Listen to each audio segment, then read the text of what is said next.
Oh man, a Chevy Monza Mirage. This takes me back to 1977. I was 13 years old and these things came out.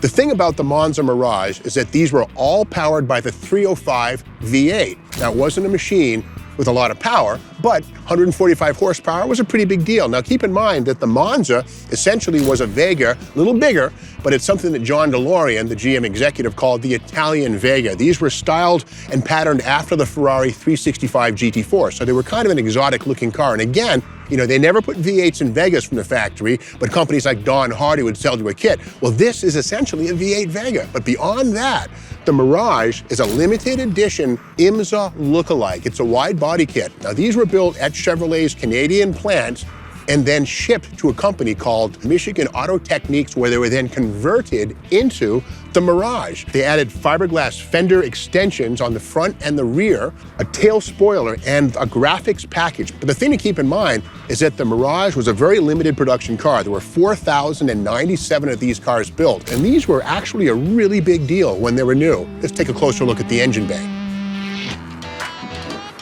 Okay, yeah, there it is. That's the 305 two-barrel. Now, this is before the day of electronic feedback carburetors, but it's got HEI, which was standard on all Chevy small blocks from about 74 on up, 75-ish. But one detail about all Monzas is the fact that the engine bay is very wide, incredibly wide. You might wonder why. Well, in 1970, General Motors paid a $50 million licensing fee to a German company called NSU for the right to the Wankel. At the time, early 70s, the world thought the Wankel was going to be the big engine of the future, and they actually planned to launch the Monza with the Wankel. Therefore, this huge wide engine bay. Keep in mind that Wankels are generally triangular, wider at the bottom than the top.